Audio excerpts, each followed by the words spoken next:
Okay.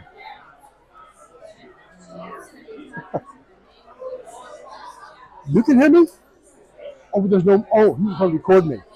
Okay. If we can all take some seats, I know we're going to run short. We probably have run short. Oh, that too. Thank you. If we can all begin finding seats as best we can, it is time to get underway. It got quiet in a big hurry. Thank you. Louder? I could do louder. I can always do louder. Thank you for being here this evening. For those who are new to Urban Chat, this is one of our Know Before You Grow functions. The goal is to educate the public about what the options might be for the future of Petaluma and have enlightened conversations. Thank you very much for being here. Urban Chat, the mission statement is to really ultimately build a better Petaluma for 50 years from now. Leave a better Petaluma for our grandchildren. We see the primary pillars to get from here to a better Petaluma are more housing, more non-car options, climate action, and municipal financial resilience. If City Hall is not financially solvent, they can't do the things we all need them to do. So again, thank you for being here. I typically start off by recognizing dignitaries. And if I'll probably miss somebody, I usually do, but I believe both the mayor and Councilor Barnacle are here. Mayor's hiding around the corner. Oh, no, oh, there's somebody else here? Oh, I'm sorry, Alice, didn't see you. Councilor DeCarly is also here. So that's 3 council members, nearly a Brown Act violation. Good for us. Coming events. I always sneak this in. We have our monthly lunch tomorrow. I can virtually guarantee you that the conversation there will be a further conversation of tonight's topic enlightened by what we think about in the middle of the night. So if you want to come to Aquas at noon and have a continuing conversation about Kentucky Street, please join us. It's always a fun, engaged group. And then 4 weeks from tonight, that would be Wednesday, June 24th, we will be meeting at Della Fattoria, which is a really great place to meet, to talk about downtown vacancies. I think, as hopefully all of you know, Urban Chat about a month ago released a database of downtown vacancies, bare land and empty storefronts that would revitalize downtown if they were developed. And we are trying to have a conversation about how to make that happen. We're not blaming property owners, we're not blaming City Hall, we're just saying we need more downtown vitality, and filling up empty spaces is the best place to start. So that would be June 24th. I hope you can join us then. Just my little introduction to the conversation this evening. We are not proposing full implementation of a pedestrianization. Way too premature. We're only asking for consideration of a pilot project to see if it makes sense for the future of Petaluma. Those of us who are of a certain age, and a few of us in that category, we remember that pedestrianization was a fad of the 60s and 70s. Sort of like the way sprawl happened, because everyone assumed if you did sprawl, it would somehow pay for itself. Bad idea. Planners also thought if they pedestrianized streets, they would work out great and everyone would love them. I lived through one of them. K Street in Sacramento was one of the more prominent ones, and I watched it become a slum. But the world changes.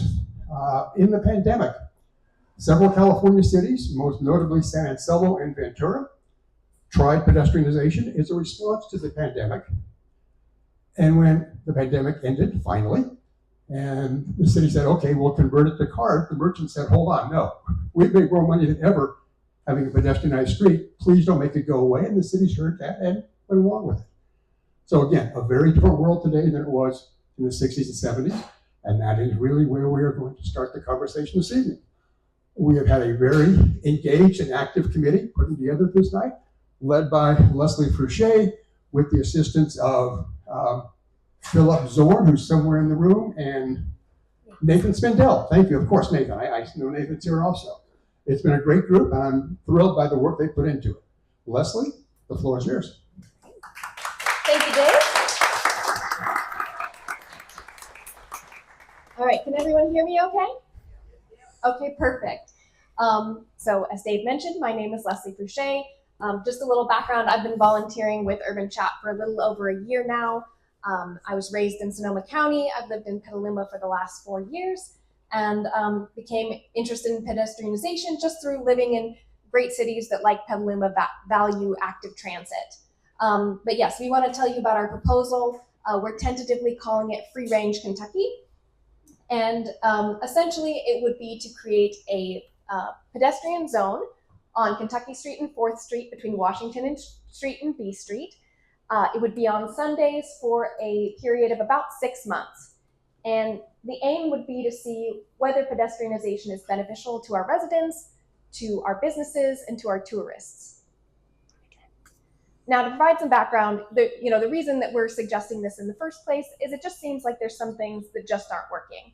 You've got low foot traffic at local businesses, you've got the rise of online shopping, price competition with big box stores, low leasing rates, low sales tax revenue, and then pair all that with high infrastructure costs for the city.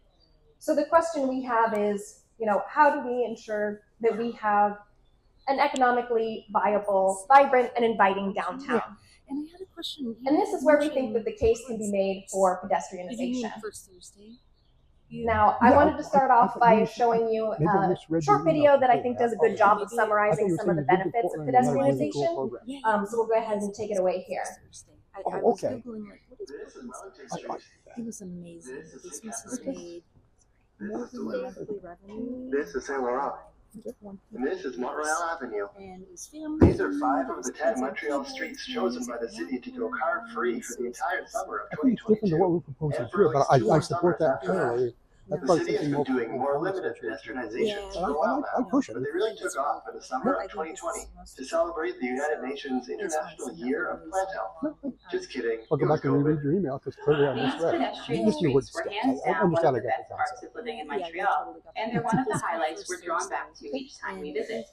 We were lucky enough to live just off Montreal Avenue, which this year is car-free 24 hours a day, 7 days a week, with the exception of delivery trucks in the morning, for a 3-month period from early June to early September. Some of the car-free streets prohibit riding bikes, but Montreal is just a slow zone, requiring cyclists to keep a reasonable speed. I love it. Something really interesting that we notice in the media and in daily conversation is that people default to describing pedestrianization as closing the street or blocking off. Even when people like the program, they still usually describe the changes in restrictive terms. On one hand, okay, the city used barriers to stop cars from entering. On the other hand, as people who walked on Montreal Avenue nearly every single day, these car-free streets did not feel remotely closed. They felt the opposite of closed. What's the word? Open? Yeah, that's it. Open. It was actually in September when the cars came back Anybody that says it really they're felt going to like help, the street was I can closing guarantee down. I'll be in touch. What did we get in return for losing the ability to drive through or park on these streets? Quite a lot. Removing cars opened up space for so much more. Extended patios for cafes and restaurants, outdoor showrooms for stores, nature and art installations, bouncy castles and other attractions for kids, seating to just hang out, misting stations to cool down, and lots of other creative, interesting, and useful things. These streets just became more enjoyable to move through and be in. We found ourselves gravitating toward the pedestrian street for every trip we could use it for. Being able to carry our groceries home was wonderful. You don't have the constant hum and stink of traffic. Instead, you hear people laughing and enjoying themselves with their friends and family. You have much more freedom of movement, not being confined to sidewalks and not having to wait at as many intersections. You navigate the space and negotiate conflicts by actually seeing people's faces. How humanizing. But don't take it from us. A report done for 2 borough governments surveyed people both on the street and online and found overwhelming support for these projects, with around 90% favorable to the existing streets and 80% wanting to see more of them. In terms of personal behavior, a majority of people said that the pedestrianization made them come to the street more often, stay on the street for longer, modify their trips to intentionally use the street, and spend more money at the stores on the street. When asked in focus groups what people liked most, they really focused on the reduction in car noise and the increased opportunities for socialization with both friends and strangers. They also felt that the streets just had a better look and atmosphere when they were full of people and art as opposed to cars. The most common criticism of Montreal's pedestrian streets that you hear is accessibility. People bring up disabilities, mobility impairments, and families. There are some valid issues here. The study found that families with children and people with reduced mobility had concerns about cyclists not respecting pedestrian priority, as well as disruptions in bus and paratransit access. Interestingly, none of this really takes us in the direction of allowing cars back onto the street. To the extent that bikes can be dangerous to pedestrians, they have nothing on cars, which are faster and heavier and have more blind spots. When you compare the before and after on these streets, it's obvious which one offers kids more freedom and safety, and which one might make you feel comfortable enough to send your kid walking or biking on their own.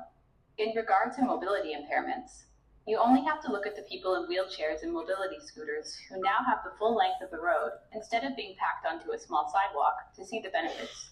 The Plateau Borough also offers a free e-bike taxi service for seniors and others with reduced mobility, and the Montreal Avenue Metro Station is currently under construction to add elevators for accessibility.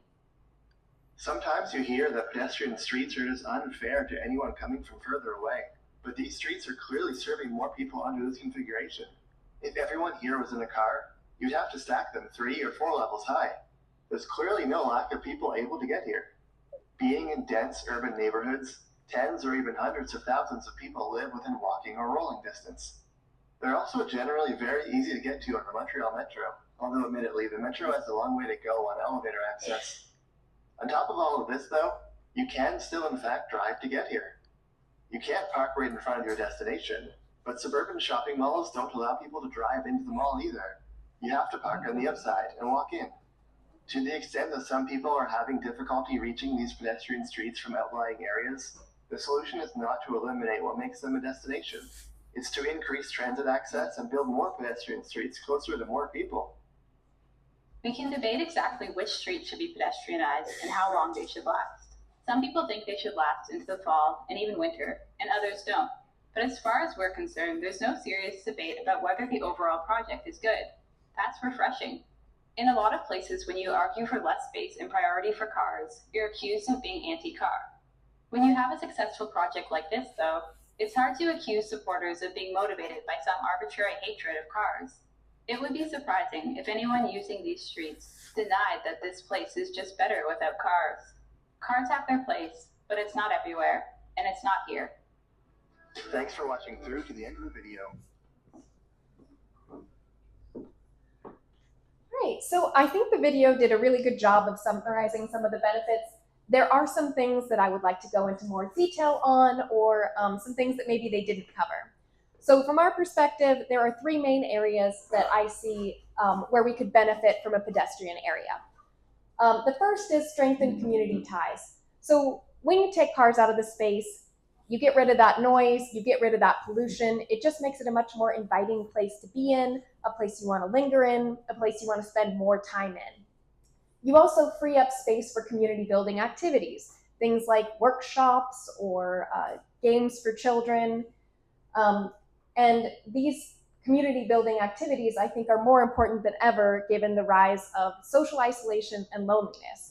You know, anytime you open up the news, it's something that they're talking about, and health experts are sounding the alarm that loneliness is the new smoking. So anything we can do to kind of build up our community ties and reduce that isolation, I think, is really important. The other thing that I think is important is improved health and safety. So driving and the pollution that it causes is associated not just with climate change, but poor mental and physical health outcomes. Things like asthma, lung cancer, bronchitis, heart attacks, and strokes. If you can reduce this pollution, you can improve all of our community's health. Car-free days have been shown to significantly drop both air and noise pollution. And for instance, cities like Paris, they've implemented car-free days, and Paris found that they had their pollution dropped by 40%. Now, we're not as big as Paris, but I think anything that we can do to decrease our pollution is really important for our community. Lastly, and probably most obviously, pedestrianization significantly reduces traffic violence involving pedestrians. So any day you open up the news, you're going to see the latest articles about the car accidents that happened during that week. So if we can make a space that is safe for pedestrians, where they can shop and eat and dine and enjoy their entertainment and not have to worry about cars. I think that's really important. And when New York implemented a pedestrian zone on 34th Street, they found that their traffic violence involving pedestrians dropped by 41.7%. So that's not insignificant. Lastly, fewer cars means more business. Lots of different cities have been trying and experimenting with pedestrianization and seeing positive results. And this isn't just big cities like San Francisco and New York, but medium-sized cities like San Mateo and Ventura, and small cities like Burlington, Vermont, and Kalamazoo, Michigan. So cities of all sizes have been trying it, and they've been seeing success. To provide some examples, Toronto swapped parking spaces for patios, and they found that the number of customers at their businesses went up, and their average customer spending per month rose from $186 to $245. A car-free pilot program in Dublin found that their restaurants had a 19% increase in revenue over previous years. Foot traffic in downtown San Mateo, it increased 120% since 2023, since they closed part of B Street to cars. Burlington, Vermont only has a population of about 45,000. They have a pedestrian zone that draws 1.5 million visitors a year. And then there was a survey done recently of businesses on Mill Street in Grass Valley and San Pedro Square in San Jose. And they found that overwhelmingly, this was a survey of their businesses, overwhelmingly those businesses said that they were positively impacted by the pedestrian zone. So just a few more examples. Here's a business owner in Leavenworth, Washington, which implemented a pedestrian zone.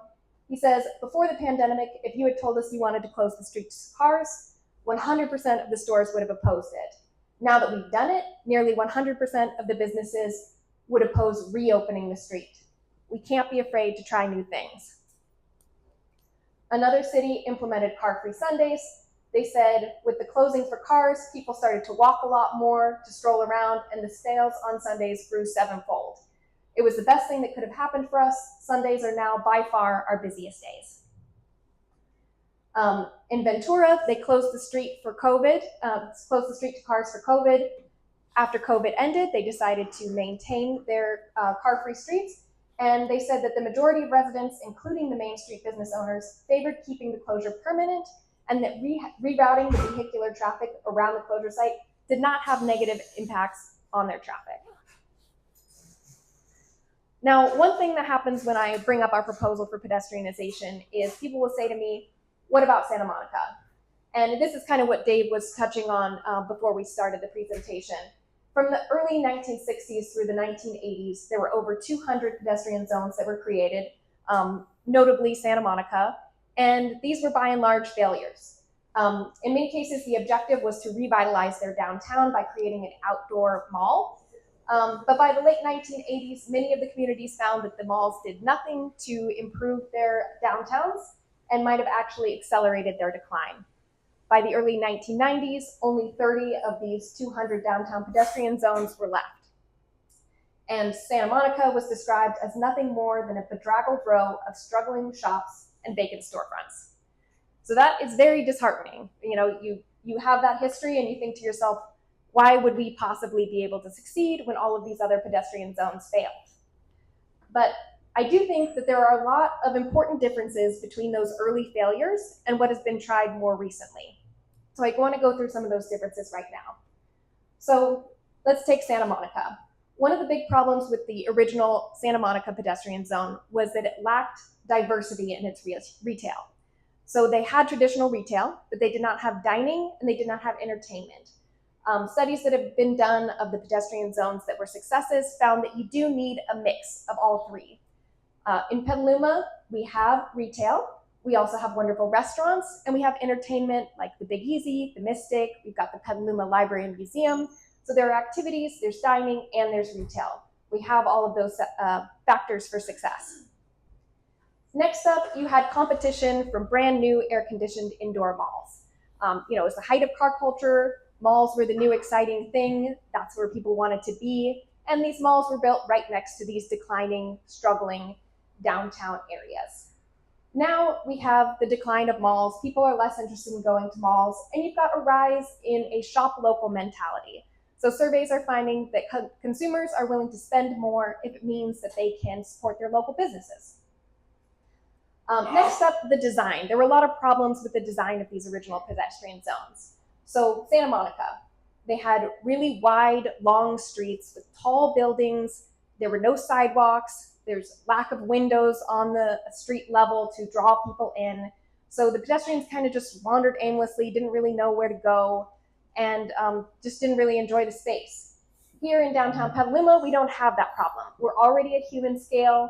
We've got windows. We've got a lovely human-sized street. And the idea with this project would be that we would bring in temporary amenities like shade and seating, things to make it a nicer space to be in as a pedestrian. Next up, the older pedestrianized zones, they tend to focus on revitalizing areas that were already in decline, whereas newer pedestrianization zones tend to focus on areas that are already have a decent amount of foot traffic. So the lesson is you can't take something that's failing and make it do well, but you can take something that is doing well and make it do better. Lastly, these older pedestrian zones, they had an all-in approach. So they didn't say we're going to close this street to cars for 1 day a week and see how it works. They said we're closing the street off completely to cars 7 days a week, and they put a whole bunch of money into these pedestrian zones. Things like reflecting pools, lights, sound systems. So they sunk a lot of money into a completely untested idea. That is not what we are suggesting here. We are suggesting a gradual approach where you close for 1 day for a period of a few months and see if it's working. And if it's not working, then you've minimized your risks.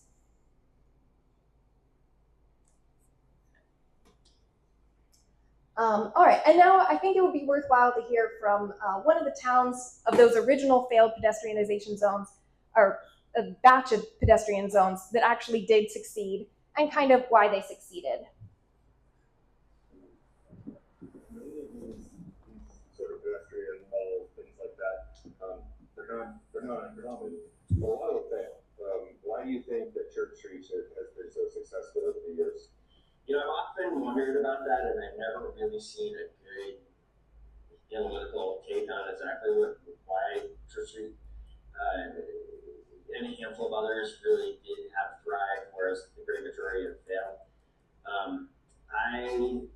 My suspicion is it is a combination of factors. One, I think the marketplace is this sort of remarkably central location for the city of Burlington, which is this, and the city of Burlington itself is sort of the hub of the biggest population center in the region.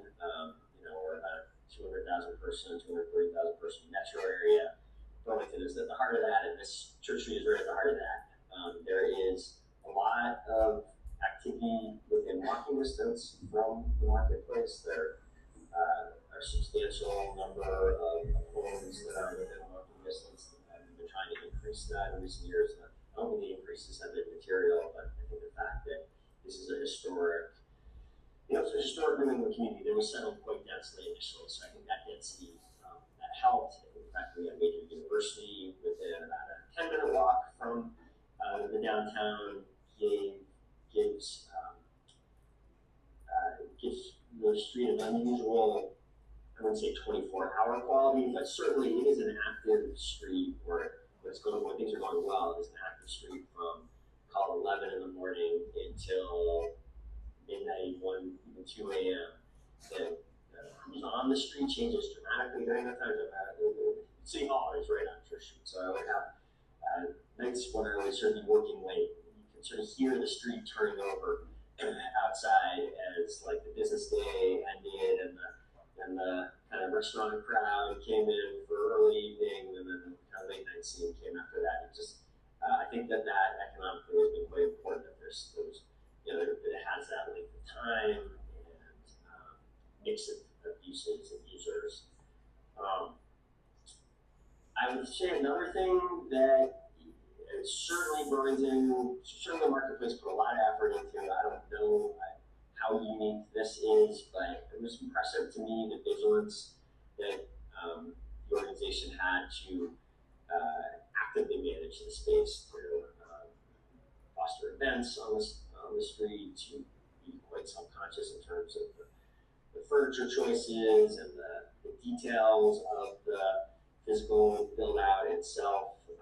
Some of them were probably, there's a lot of like theory around it. I think they had these like vertical, these sort of horizontal, bands of bricks that the concept was it would draw your eye from one side of the street to the other, that you had these bands of brick. I don't know if that's really true or not, but I think it speaks to the self-consciousness, the intentionality that there really was this organizational culture of really trying to make this place work and think strategically, think in terms of stewardship about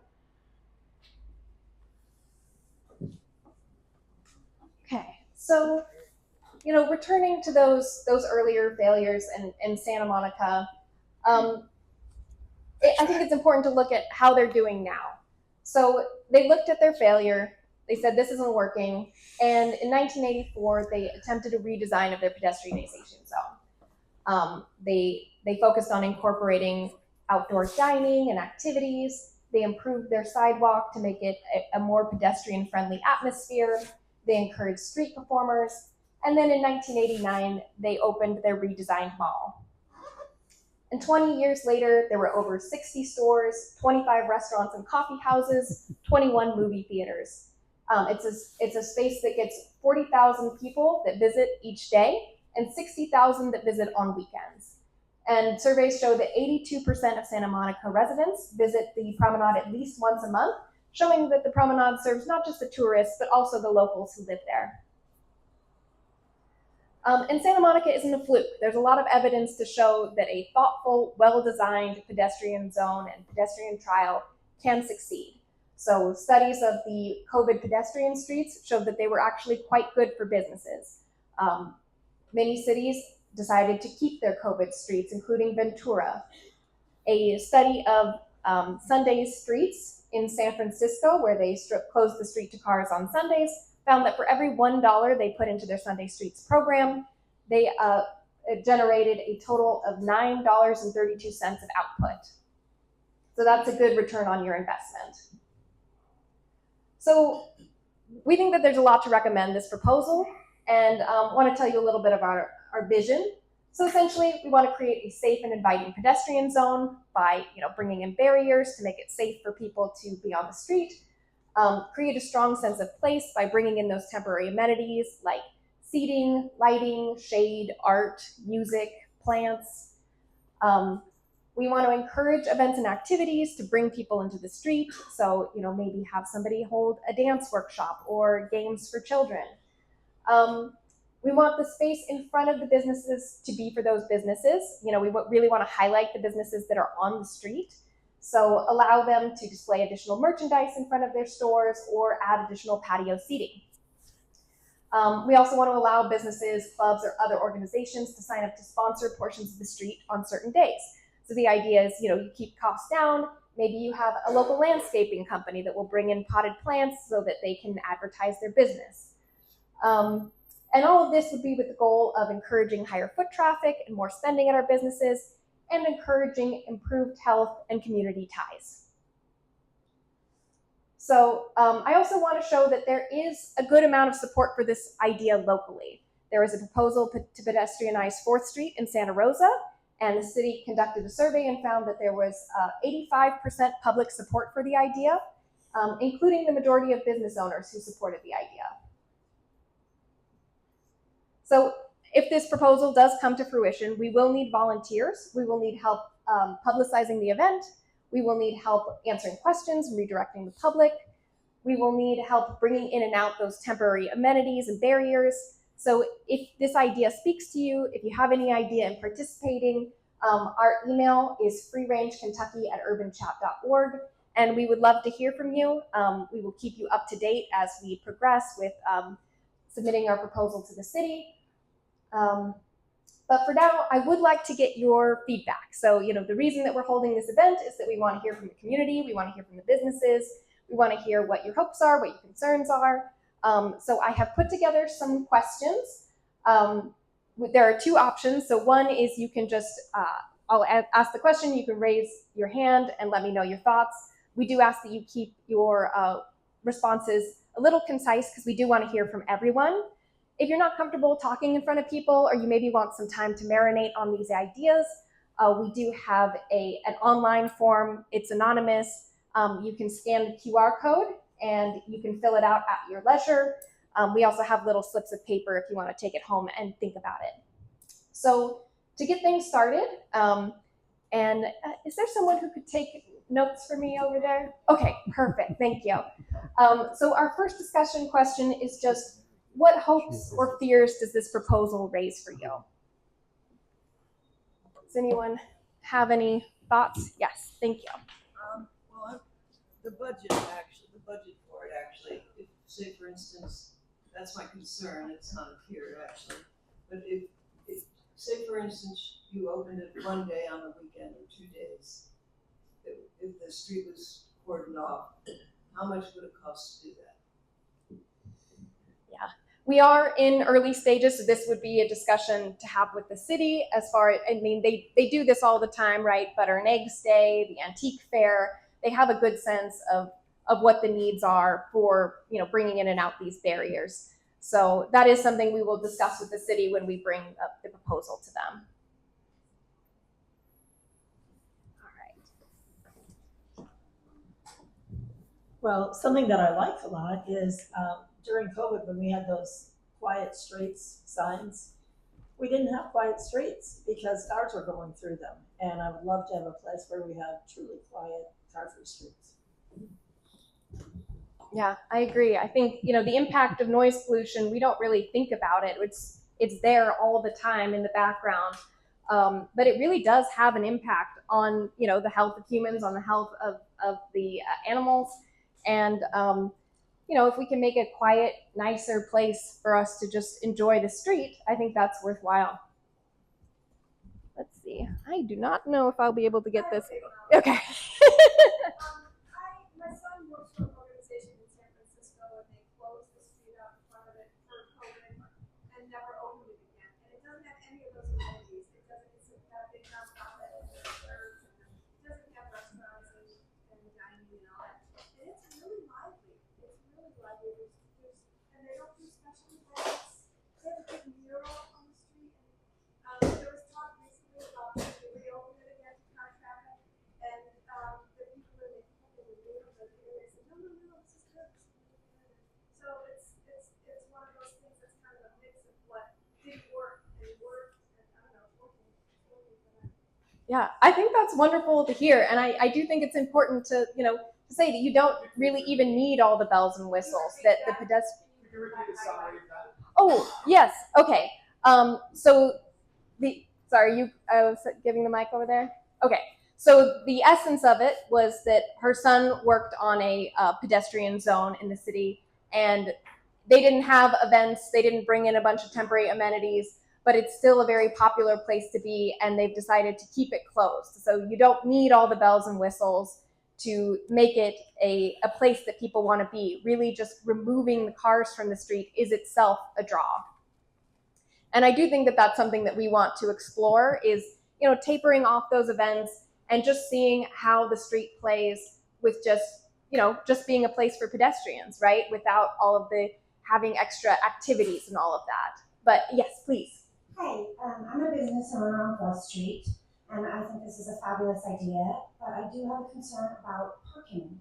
There's, already an issue with parking in this town, even on Sundays on that street. It's a little easier, but there's a lot of parking spaces in those couple of blocks. So I'm just wondering what your proposal is for where all those cars would park.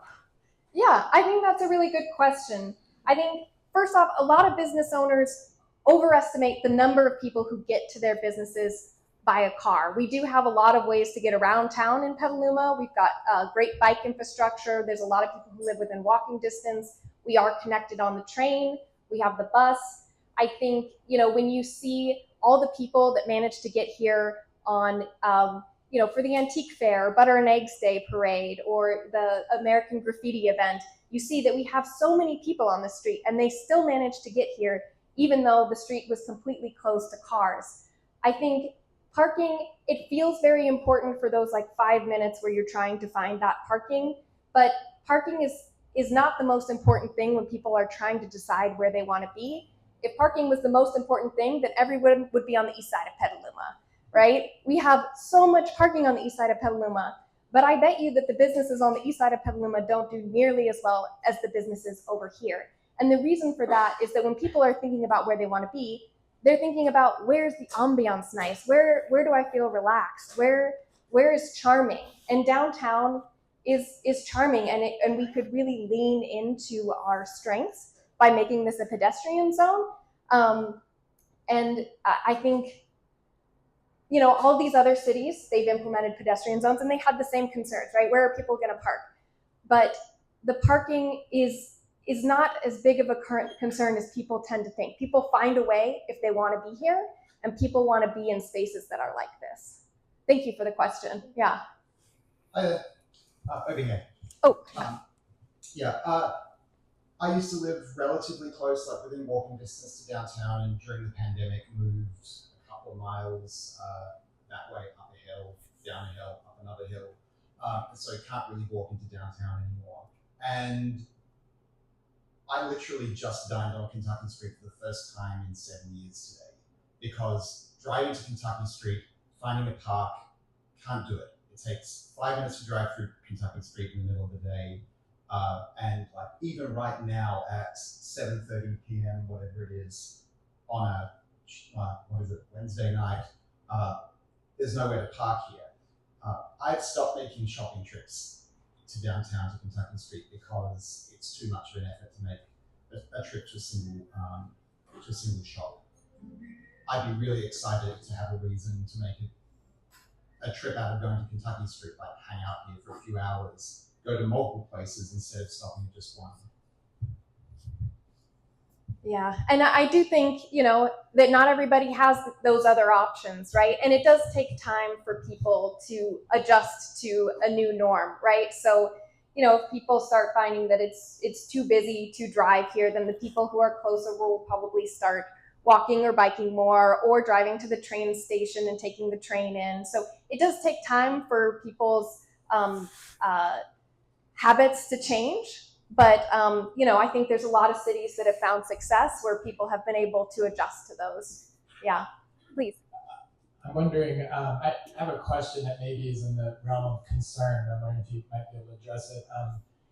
When you start with a pilot project that is periodic, like once a week, let's say, it strikes me that feels really special to me. Like I would be like, I want to go to that area once a week. Now, if that's all the time, is there any information about like if it becomes somehow less special and people are like, it's routine and I don't go anymore, or am I thinking wrong about that? Well, you know, it's one of those things where each city has to see for itself what is working, right? Some cities, they try out the Sunday streets and they say, okay, we're just doing this. This works really well. You know, maybe we try to expand it another day and maybe it doesn't work as well. And so they just keep doing the Sunday streets. Some cities say, you know, Sunday streets is working really well. Let's expand it. And then they say, you know what, we could do this year round. And the nice thing about when you can do it year round is then you can put in permanent infrastructure, which makes the space nicer. But there's no one size fits all. Every city is going to be different. And that's why you've got to do these trials to see what's working for the city and go from there, right? Don't go all in on something that's untested. Yes. I'm so glad to see so much representation from City Council here. Looks like we've got a quorum, so thank you. But I know that you guys have had this question fear a lot recently, but restrooms as a business that is heavily impacted on days like Butter and Eggs, Antique Fair, Car Show, we are the de facto public restroom. Could you speak on that a little bit? Yeah, that is a good question. I don't have an answer off the top of my head. I think we are taking notes, so that's something to consider. I know, you know, we have other events like this, and yeah, if there's no public restrooms and the businesses have to deal with that, then you know, definitely need to think of a better, more long-term solution if you're doing it every Sunday as opposed to just once in a while. Hello. I'm born and raised in Northern California generationally, but I worked for a decade in Portland, and I lived from here to, say, the Petaluma Hotel from what's called First Thursday, and it was magic. It was pure magic every first Thursday of the month. It was the place to be. I knew multiple business owners where they made their monthly profit just on that one night alone. And this is a place where I think it went for 10 out of 12 months a year, where if it's freezing or raining out, there were still people there. There were kids there, there were people with their dogs, you ran to neighbors. Most people were supporting the local businesses and then using the bathroom.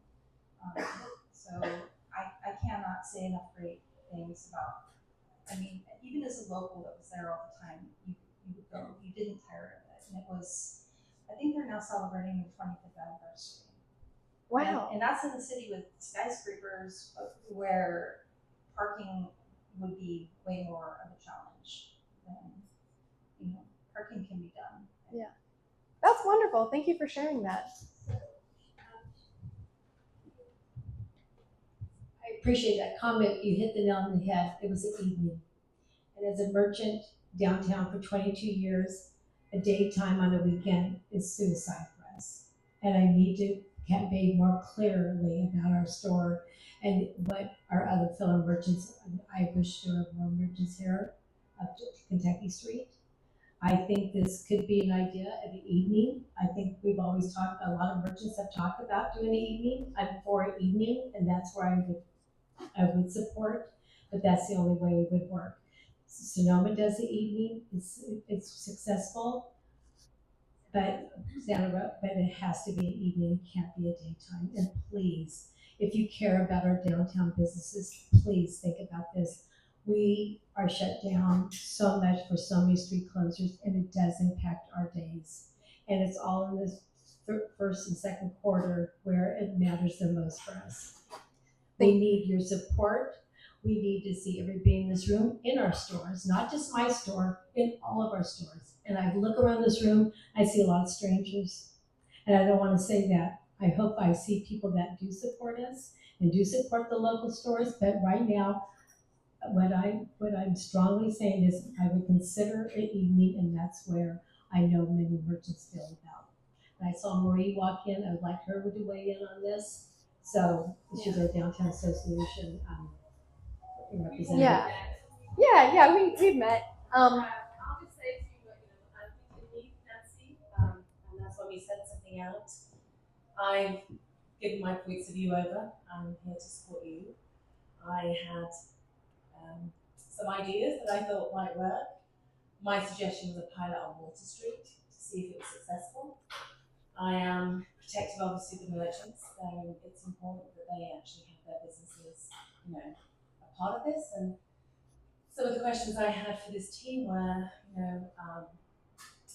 you've got to show that things might work a little bit. You've got to put yourself out there. I think evenings are something could be considered, for First Fridays, things like that. But also, Water Street's prime. It's been one of those areas that's been wanted to be utilised for the longest time. If it brings people, then maybe people will want to bring it to their streets. And also, I did have questions about the budgets. Putting events on are very costly. Marketing, events, music, all the things that you want to bring to make an event successful. And my question was where that money going to come from. So I did do some pre-work Nancy before I got here. Yes, we had a wonderful conversation, and I really appreciate you as a business owner coming here to give us your opinions and your thoughts, because you're here, you have skin in the game, what happens here matters. So it's really good to know, that your preference would be evenings, that the head of the Downtown Business Association would prefer Water Street. We're here to have a conversation, to get ideas before we bring it to the city manager and see, what works for our community. So we appreciate everybody being here and giving us their feedback on what they think about this proposal. I think maybe we should move on to, one more, and then we're going to move on to the next question because we have more questions. I was wondering how many blocks and which blocks of Kentucky you were housing? Yeah, so it's Kentucky Street and 4th Street between Washington Street and B Street. So essentially, Washington and B. yeah, exactly. That's right where we hung the hanging basket. We're from beautify Petaluma, Oh. so we picked the same area to start beautifying to try to make it more beautiful for people to walk around too. So. Yeah, you did a wonderful job. I mean, it is beautiful. Yeah, and they're gonna look Yeah. so much better as the summer goes on because the flowers are gonna cascade down. But yeah, if this does come to fruition, come talk to us about beautification. Okay, perfect. Thank you so much. Okay, next question. What would you do on Kentucky Street if there weren't any cars? Oh, here we've got some hands over here.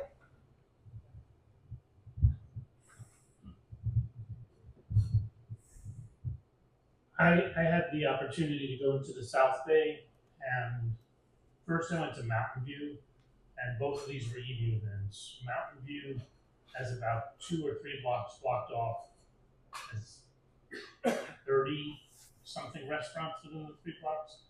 All of them have gone out into the street with parklets, and it's wonderful. And they were all busy. We're picking places, which was better than the next, maybe by which one wasn't as busy as the next. That's what Mountain View's doing. Nice opportunity to look at that. Next night I went to Sunnyvale. Sunnyvale also had lots of restaurants with, into the streets. They went ahead and put community tables in the middle of the streets. Big ones, like for 12 seats. So people would buy a pizza that the pizza place would deliver to the table, and then you would be sitting there with people you didn't know before. Opportunities for socialization. They also, every Friday night, had a band. I happened to be there on Friday night. So there was a band playing. There was hundreds of people dancing in the street. Oh. It was absolutely wonderful. That's wonderful. And of course the city, whatever, would have to put a lot of time into getting the bands, putting up the stage, paying for it. There's a lot of things to think about there. But what would I do? I'd be dancing in the street. I love that. Thank you so much. I just came back from the East Coast, and there were several cities that had scooters, bicycles, and I was thinking, maybe something else, like wheelchairs, who knows, that you could scan and pay for and pick up and just leave. And it just made me think that there's all kinds of alternative methods of moving, that we could leave our cars at a distance and then get a little scooter and then leave it where our car was. So, we just have to think outside the box. And we do need to think about how we can get around without so many cars. Yeah, I love that. Very creative. How do you get around without the cars? Thank you. Over here? Or, sorry, I didn't see which hand was up first. We'll start over here and then we'll bring it around. I was in Burlington, Vermont last summer and was on that street in the afternoon shopping. Went back to visit my friend, walked back down for dinner. And what they had at one end of that street that's closed off is an Uber stop. And many of the people that were on the street were calling Uber and getting in a car and leaving that walking spot via Uber.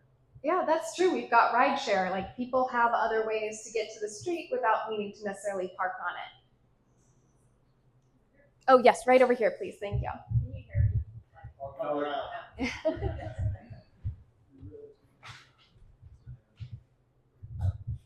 Thank you. I just want to say, I hear a lot of people using the word event, and I just want to point out that you're talking about a street opening or closing to support what's already here. This is not a street fair bringing other people in. It's for the businesses that are already here to spread out into the street. It's not a parade. It's not, it's not the antique fair. This is for what's already here and just putting in maybe some trees or benches or activities for people. And I'm very sensitive to what the business people are saying. And I do know that during those events they were losing business, but I feel like this would be in support of the businesses that are here and letting you spread out to the street. Thank you. Yeah, that's an excellent point. What we want to do is highlight the businesses that are here. We don't want to bring anything that would compete with them. We want to highlight the great things and places that are already here. Yes, please. Yeah, I definitely am more supportive of things in the evening because when I think of Petaluma, it sort of like dies down at like right now. If you go out on the street, it's pretty dead. And so anything that we can do to extend commerce into the evening once a week or something like that, and activate the streets would be, I think, welcome for my opinion. In terms of the things that I'd love to see, like out in front of the kids store, like kids games, out in front of Ileone, people doing a cooking demonstration from someone who actually knows how to cook. Things like that that sort of like emphasize like what's in the store, but like bring that out into the street. And I agree, like, really want to showcase the things that are inside the store from outside the store, but a little bit of a like demonstration interactive component to it. Yeah, thank you very much. Great.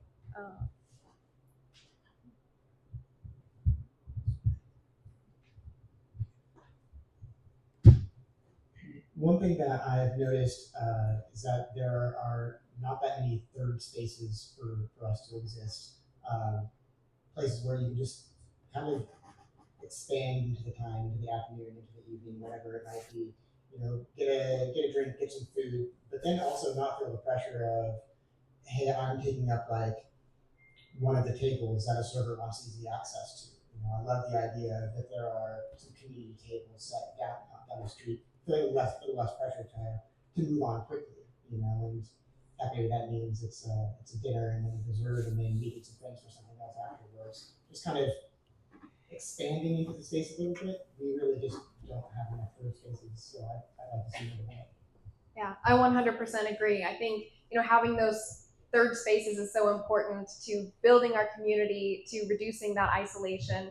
And, as you mentioned, it keeps people on the street longer. Maybe if you didn't have a place to hang out, you just get in your car and you go back home. But if you have a nice place to hang out, then, maybe you come, you meet somebody for lunch, and then you hang out and you go see a movie later. Or, you have more time to enjoy more activities if you don't feel, on edge because everywhere you have to be, you have to pay for. So, yeah.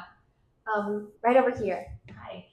I just want to go off of the third space thing. I grew up in Santa Monica. I was a teenager in its heyday on that street, and it was an amazing third space for teenagers. We're mentioning kids and adults and stuff, and it was just great. You'd go and you'd get a smoothie and you'd spend all day just kind of hanging out with your friends. And I think that's something that Petaluma is kind of lacking. Kids used to hang out in malls, and now we kind of need that replacement. So I think it's a great third space for all ages, I guess. Thank you. Yeah.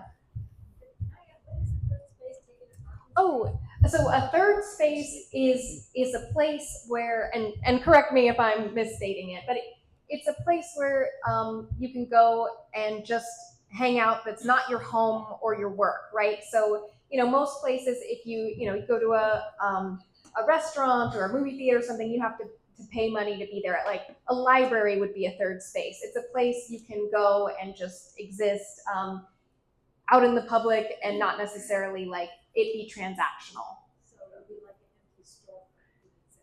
It would be like a park or a library, or in this case, a community table in the middle of the street. Right? Yeah. Yes. Exactly. It can also be cafes and bars. Cheers. Everybody knows your name. Right over here. So, can everyone hear me? Yes. Okay. So I'm excited about the idea of this project, but I also know that the costs in operating it aren't just going to be putting out the community table in the middle of the street.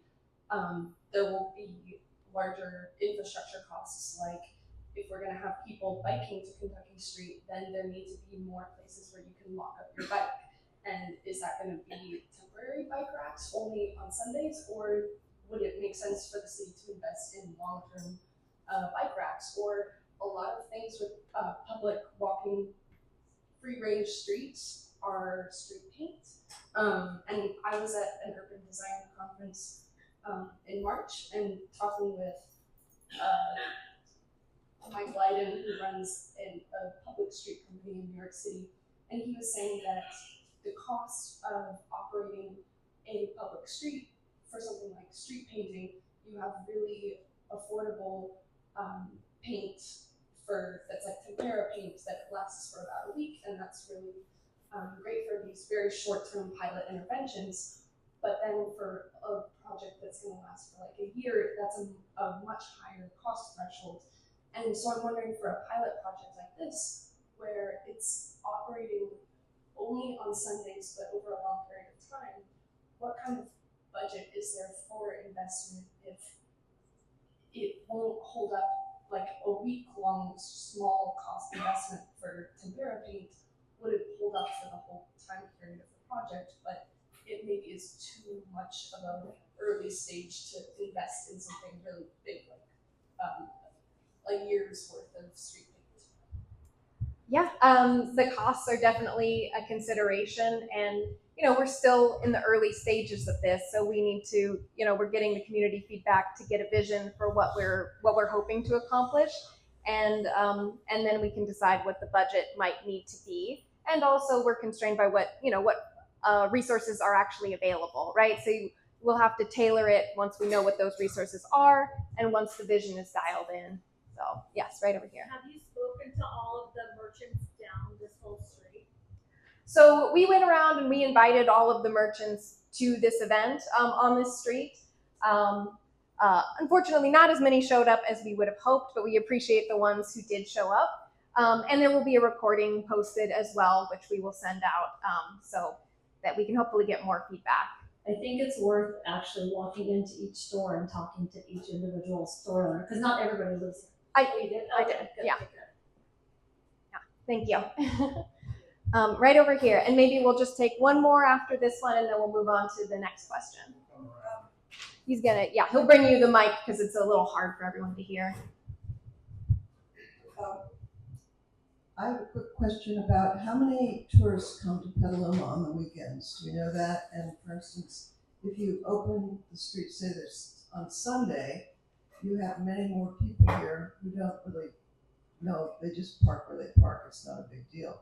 But if there's hundreds more people here on the weekend for shopping and they can stroll around more,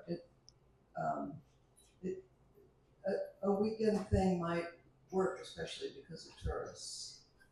Yeah, thank you. I do not know the number of tourists we have. I don't know if any of our city council members who are here have any numbers on that they'd be willing to share, but I don't personally know the number.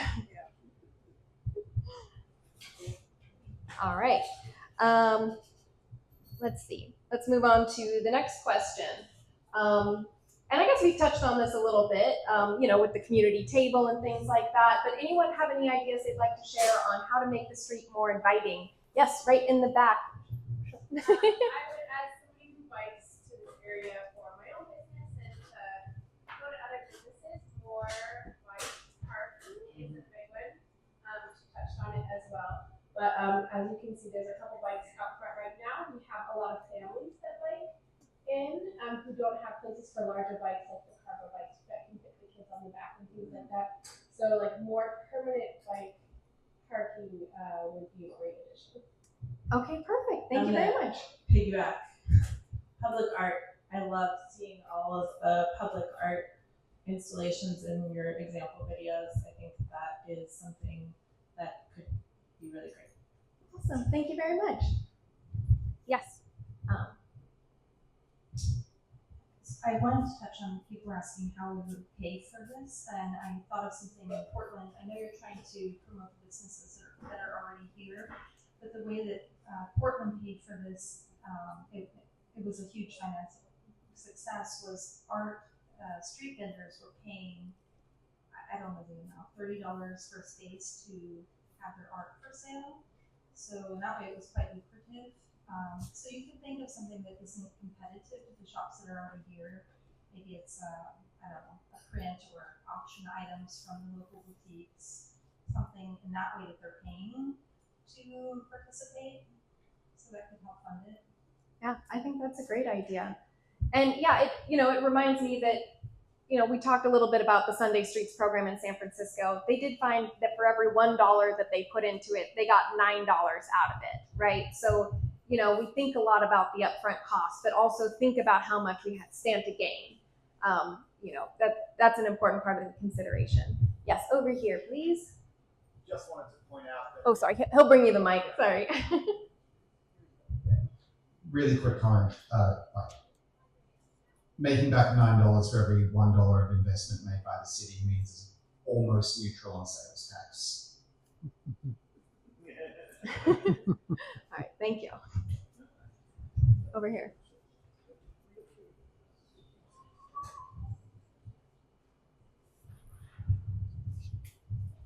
I'm thinking benches, and we had that guy come to town who, thank you, benches. The guy came to town and showed a bunch of local volunteers how to build benches out of pallets, I believe.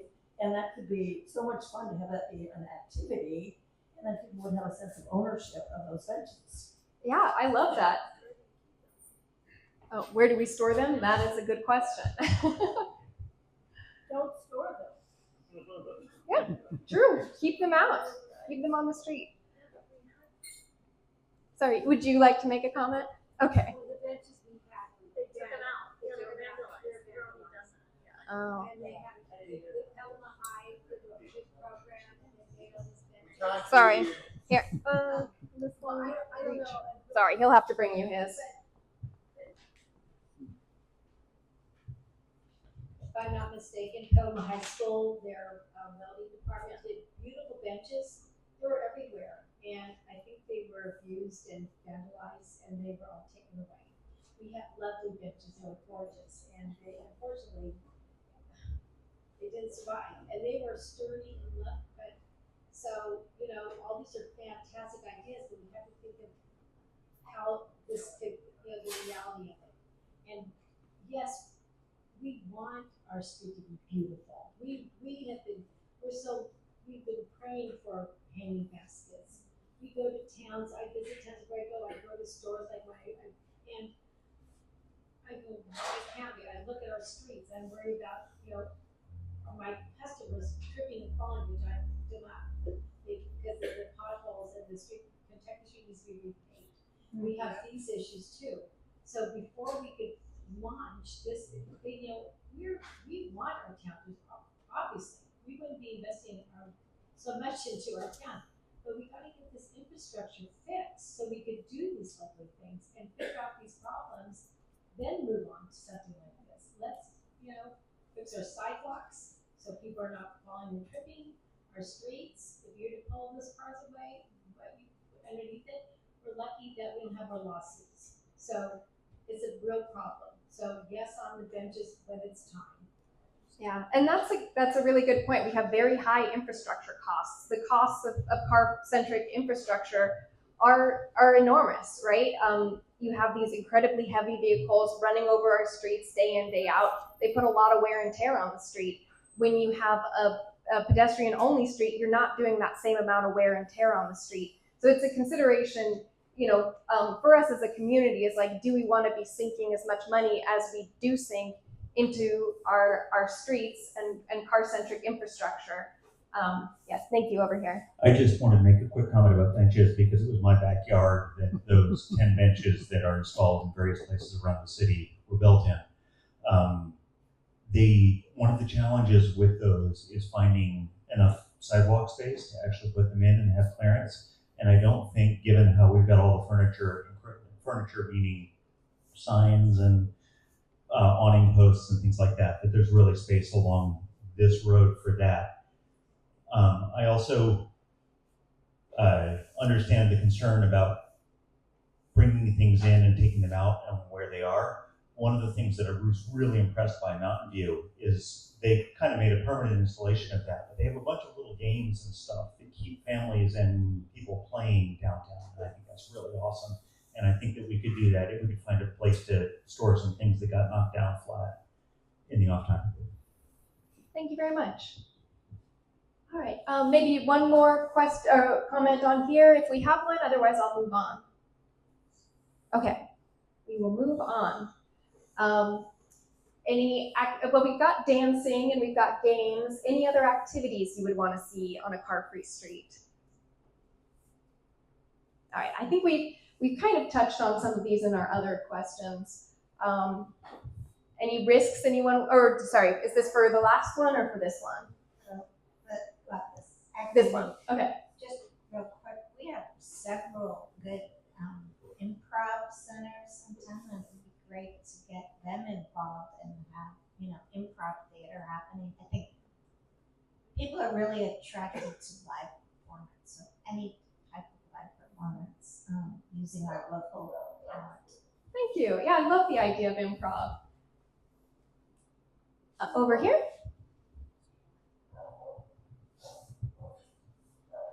Well, just on the subject of improv, a couple weeks ago, Urban Chat had the viewing of Holly White's video about small urban public spaces, and one of the main takeaways and points in that video is that you need triangulation or something for everyone to come around and look at together, and so that could be improv. Perfect. Thank you very much. All right, one more over here.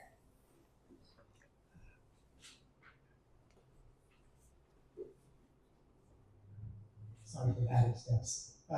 One thing that I've learned as I've been more involved with our local library is how popular a lot of programs are, like Read to a Dog or Pride Month, sometimes Drag Story, all sorts of family-friendly activities. And the library is only so big, and frankly, not everybody can get to the library or even realizes that the library puts these things on.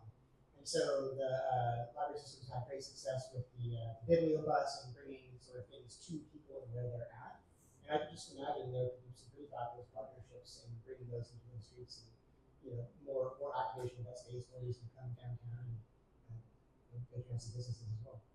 Thank you. I love that idea. I mean, who doesn't love the library? Okay. Any other comments on activities you would like to see on a car-free street?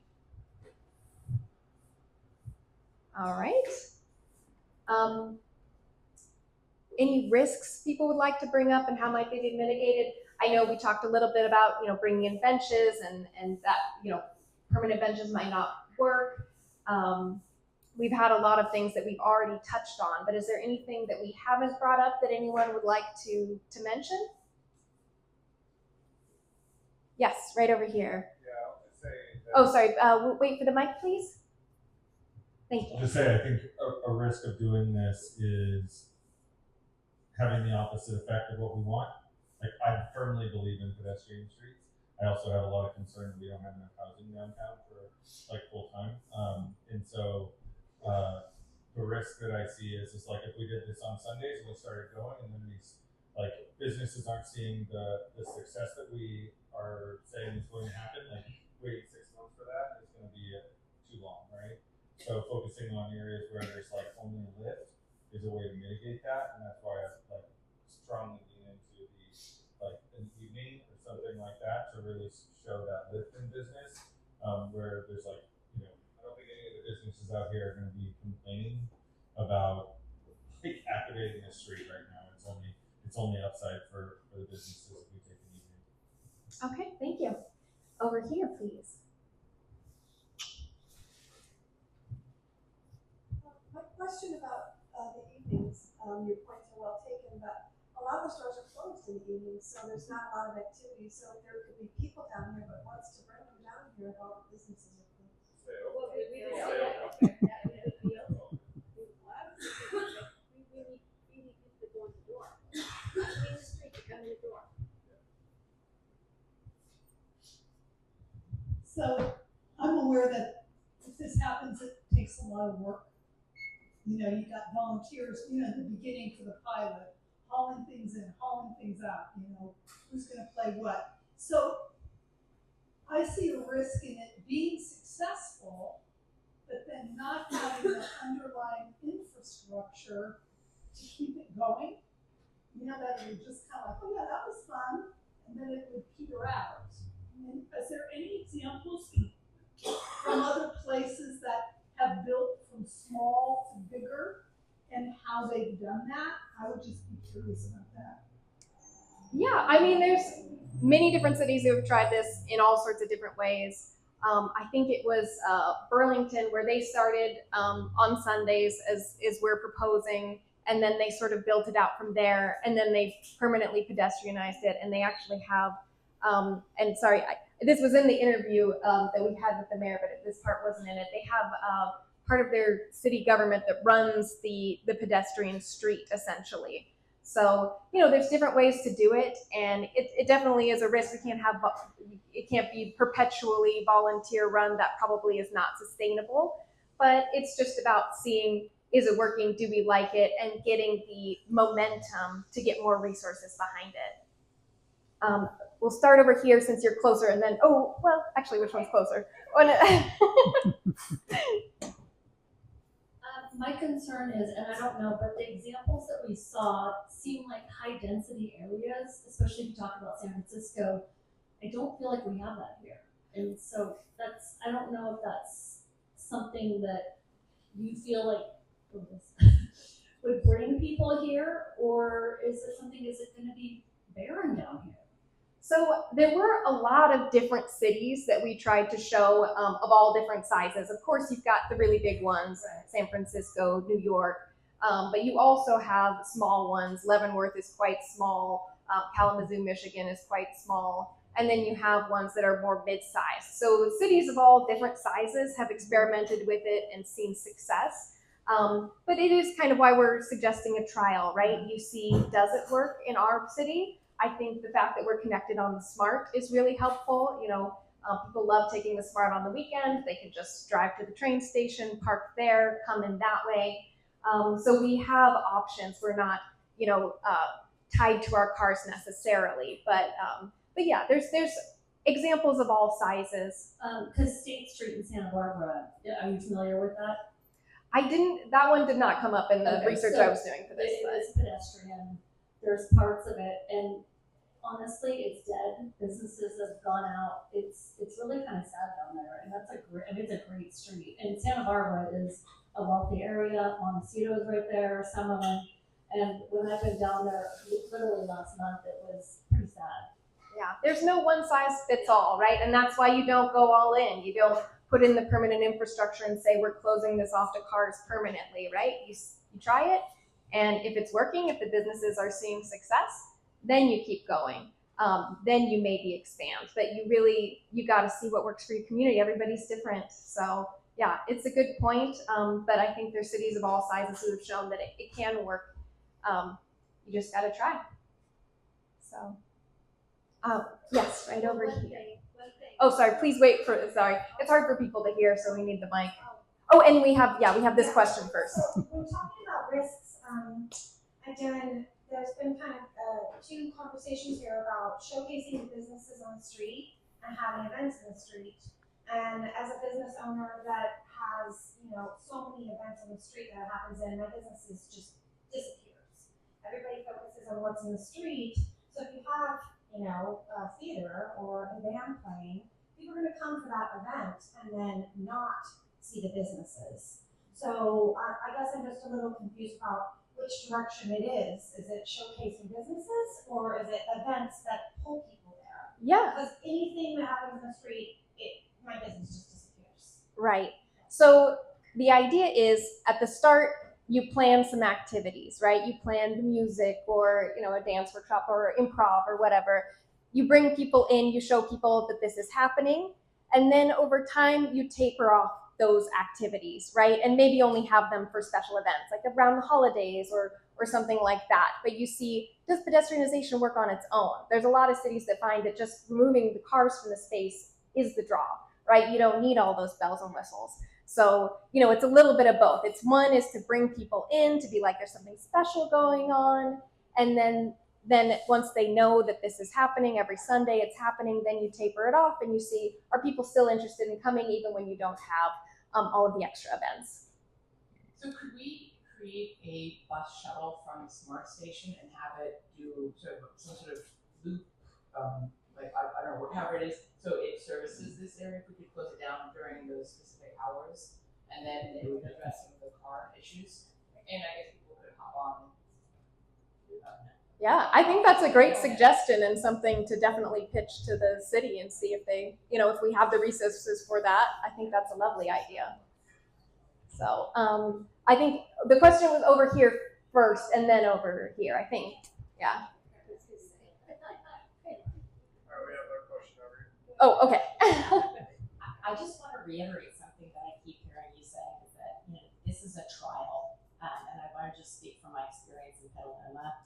I live on 5th Street, which is a slow street, and I have this wonderful vision of the street with all these trees and parklets, and that's my vision. But maybe that'll happen in 50 years. But in the meantime, my neighbors and I have done a number of small interventions. So there's a traffic circle by Wickersham, and we got a grant. Sorry. We got a grant, and we put some temporary greening there. We put some just potted plants and grasses, and we were like, oh my gosh, how are we going to water this? And next thing you know, there's a neighbor who's like, you can use my hose, every 2 days you can water it. I met more people just in the process of doing that. It built community. The overall feedback was, this is so incredibly beautiful. The city actually came and said, it's a little bit high. We will give you permission to leave it there if you would just lower the height for visibility. But this is just an example of just having an idea, trying something, being creative. You see what works and what doesn't work.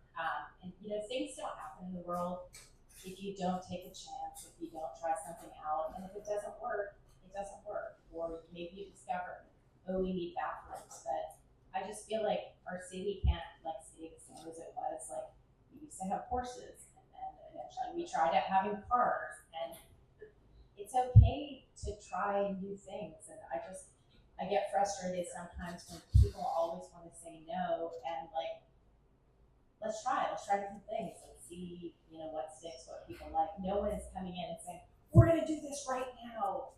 It's just, I think that the point of this evening is to explore it and talk about it. And then maybe the next thing would be a workshop where there's pieces of paper and people can get together around tables and just talk about the risks, talk about the positives, talk about the negatives. And then maybe at that point, it'll be like, oh, this isn't going to happen. But I don't feel like we should shoot it down now before it even becomes more of a conversation.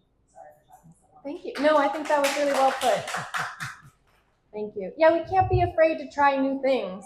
And if all the businesses on the street say we have more customers than we can handle, we really, there's nothing we could do to make our situation here on the street better, then there's no point in even talking about making a change like this, right? But if we're finding, and it seems to me from just what I've heard from people, is that if things aren't working, then maybe we need to try something new. And so this is our idea, and we think that it's worked in a lot of places and it could work for us. Yes, thank you. I just wanted to piggyback off of what somebody had said. Oh, sorry. Just into the mic. I just wanted to piggyback on what somebody said about the smart train. I made plans with some friends to go to the Windsor Jamboree this Friday because it's the first concert of the summer. They have a concert every Friday that's free. And I just wanted an excuse to ride the train.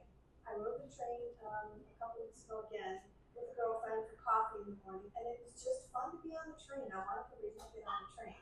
So I found that and I did it. And I think that that's something that needs to be considered, that people that live on the train route would be happy to jump on the smart train and come up from Miranda or come from northern Sonoma County and just hang out in Petaluma if there was something to do. So I think I just wanted to Yeah, thank you. I definitely have seen, a lot of people more and more incorporating the train into their routines. It takes time to change people's habits, but I too, any chance I get where I can take the train, I love to do it.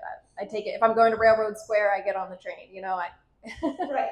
And I just want to say we're planning on buying our food in one of the businesses that surround the square there. Just take the lawn there. Thank you. Yeah. So what I wanted to also is about timing. If this was to launch and, whatever it's going to be, wherever it's going to be, the time, where to do it, what the conversation might be is during our busiest time of year, it should be done in the time of year that we need the traffic, that we need the foot traffic. And that is the first quarter through now, through first and second quarter. So yeah, the third and fourth were gravy. It's great. But that would be something that I would appreciate to consider.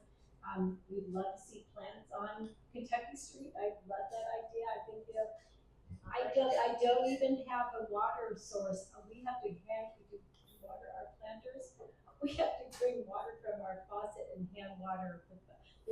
I want to pressure wash and clean it from my store. There's no water sources. So, there's all these little problems, but we are optimistic. We want people to shop. We are always looking for new, innovative, fresh ideas, and we welcome it. But it has, again, we would like it to be done in a really, baby steps on it. Yeah, we really appreciate you as a business owner being here and providing your feedback. It's just so important, and I appreciate everybody being here because this is Petaluma, and the community is. We have such a unique character and personality, and so to hear from everybody here on what you'd like to see, what you think works, what the problems are here, I think is really important. The fact that everybody's come out tonight to have this conversation is just. It means a lot to me, and I think it's really important to see that the city really cares. Like, the people love their downtown, and they want to see even more from it in the future. So, thank you.